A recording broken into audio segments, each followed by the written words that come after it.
Hi there, it's Claire. If you're hearing me, that means you're listening to the free preview of one of our Patreon episodes. We switch off every week between free and Patreon exclusive episodes, so if you'd like to hear the rest of this conversation, head over to patreon.com/thisguysucked and join our honorary haters club. A list of sensitive themes and topics covered in this episode can be found in the episode description.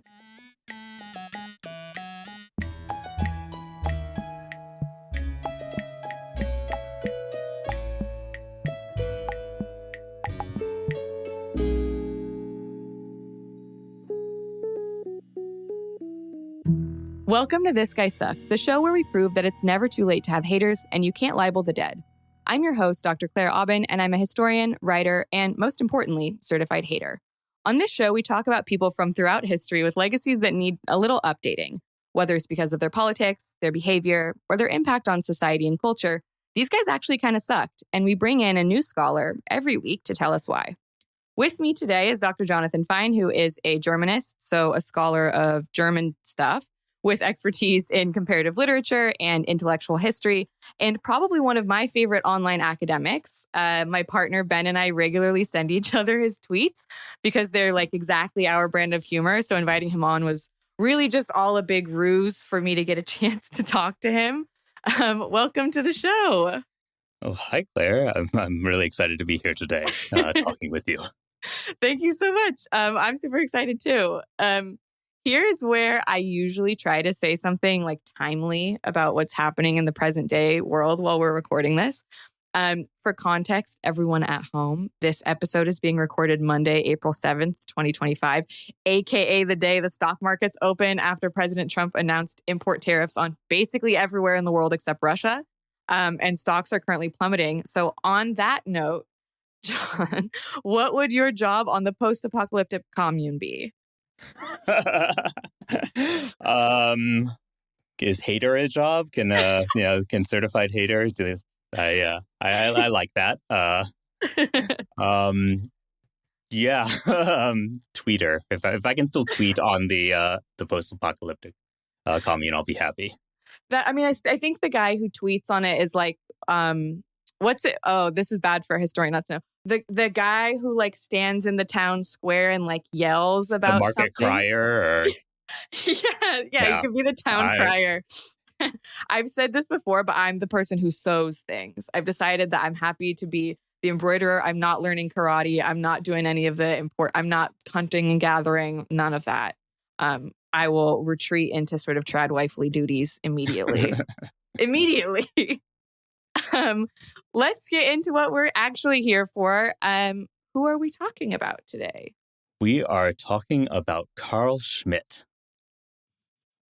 Wonderful. So this is going to be a theory-heavy episode for people at home, but I promise we will make it as interesting and as painless as humanly possible, partially because I am not a theory/philosophy/intellectual history girl, and also partially because you have to know about and understand this guy in order to get what's happening in the world right now. So we're going to try to make this as accessible for you as we possibly can. So rest assured, we're talking about philosophy, but you can do it. You can do it. It's going to be great.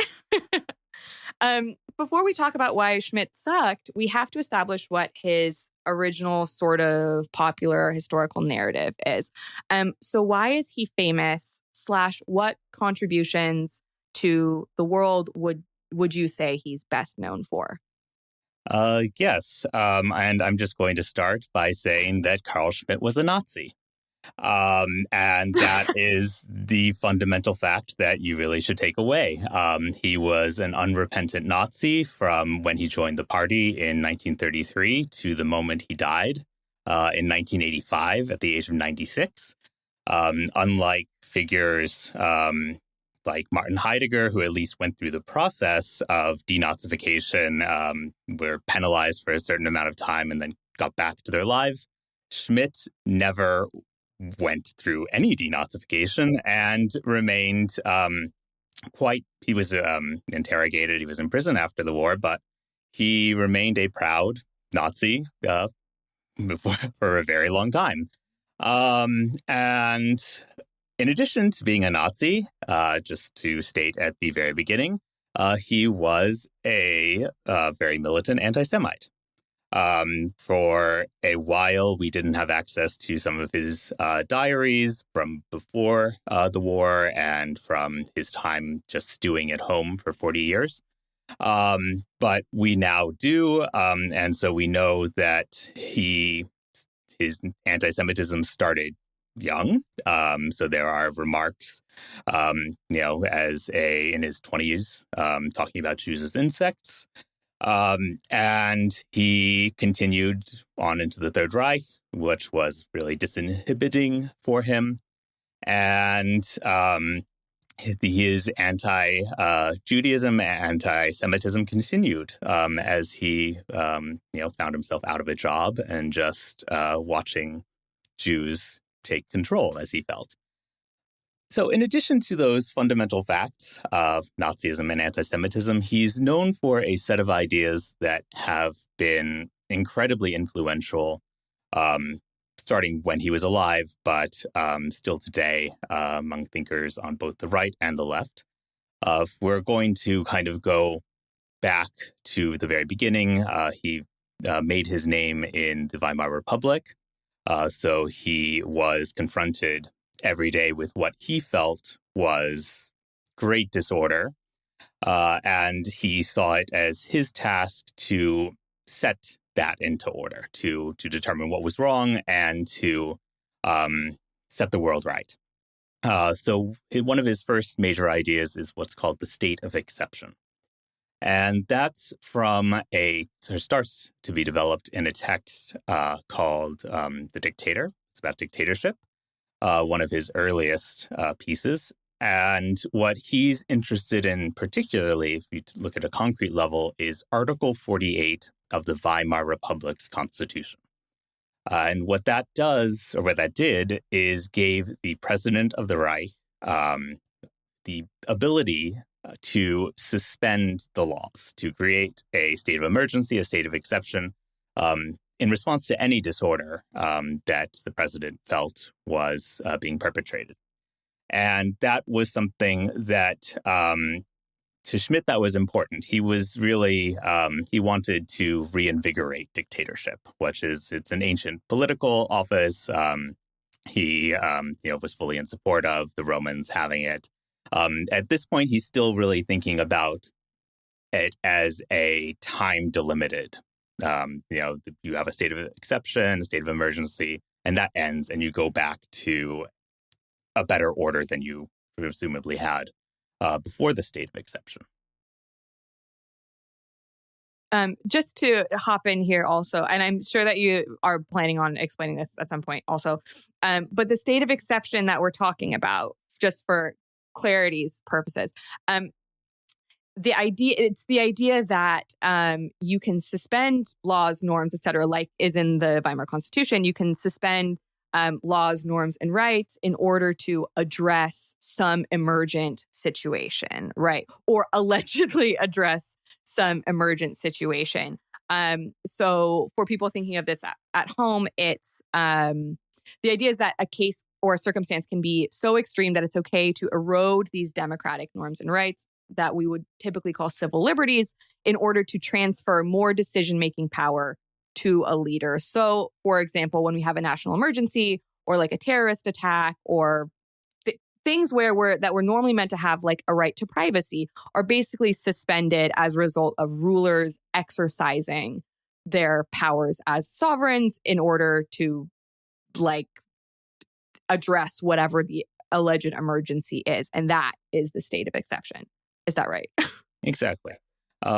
So he develops this relatively early. This is, far before Hitler was, on the scene. And the state of exception was actually used quite a lot in Weimar. So it's not something that was abnormal. And it was defending one particular use of it that actually got him the attention of the Nazis. So he defended a coup in the state of Prussia. The chancellor at the time had the president take control of Prussia, the government, which was dominated by socialists who Schmitt hated, as he hated all leftists. And that he lost to some extent, but the Nazis noticed that he was zealously committed to causes that they would then make their own. So the state of exception, sovereignty, that's one huge thing that continues to be with us to this day. This is also, the sovereignty thing is also a big part of his theorizing in general, right? Like, he comes up with something called decision, or not comes up, it already exists ambiently in the world. But within his theorizing, he talks about decisionist sovereignty, which, again, for people at home, it will be explained. It just means that someone who is in charge, or a ruler, a sovereign, just all that is having the power to make decisions. Most famously, he talks about sovereigns as people who have the right to make decisions in terms of things like the state of exception.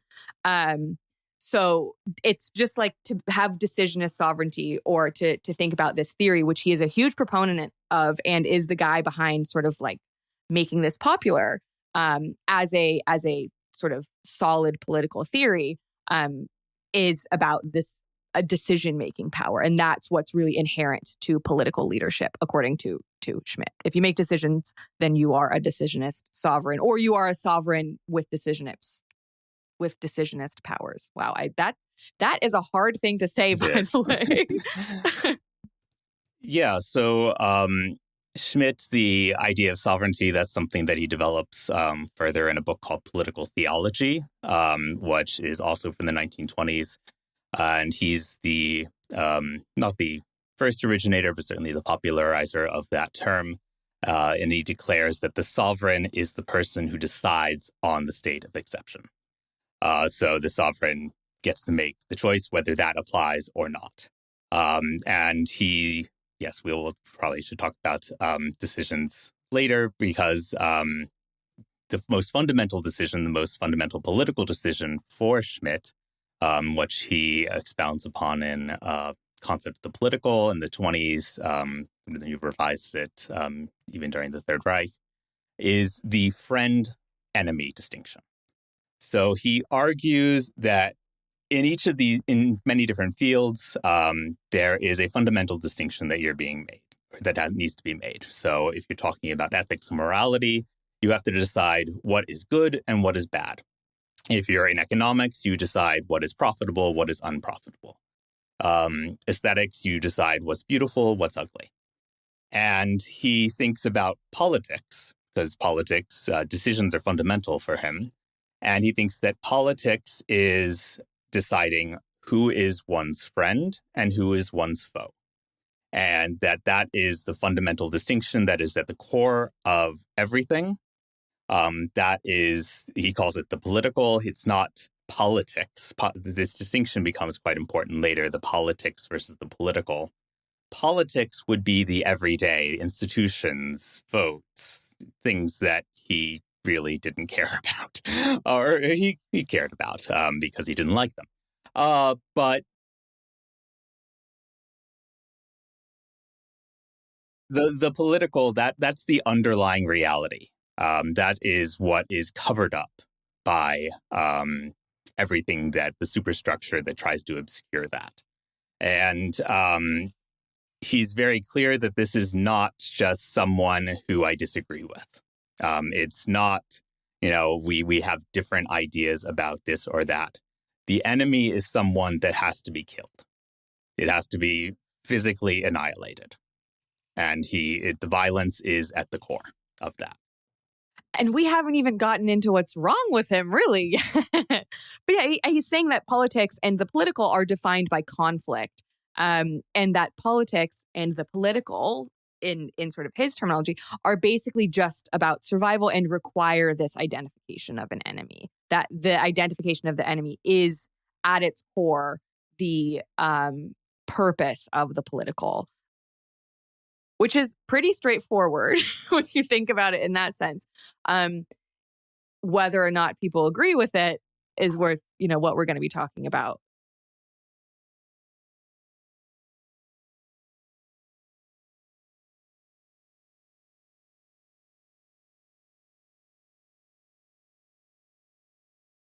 Can you talk a little bit more about this sort of idea of violence as being at the core of the political? Yes. So he takes.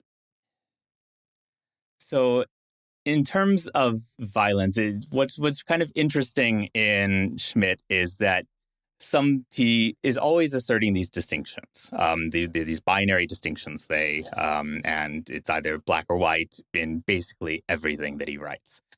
Um, so the violence is part of humanity, and what's interesting about that is you can see in some Schmitt texts that he is kind of working with the tradition. He has a great understanding of these texts, great thinkers. He's elaborating upon what they said, so dissecting it like a scholar would. Other times he's making claims that are just transcendental, fundamental claims about human nature. And that is the friend-foe distinction is one of those. It's not grounded in any empirical evidence. It's not grounded in any really understanding of politics as it's been thought of in the millennia since Aristotle. It's just his uncovering of this great hidden truth, which other thinkers have, of course, addressed. The one of the key ones, and one who Schmitt talks a lot about, would being Thomas Hobbes, with the state being what the people naturally are in a war of all against all. So kind of similar to what Schmitt is saying, and then the state comes in.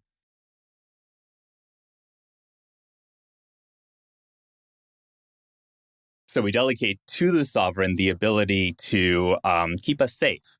And we then, our natural violence is submerged under the state.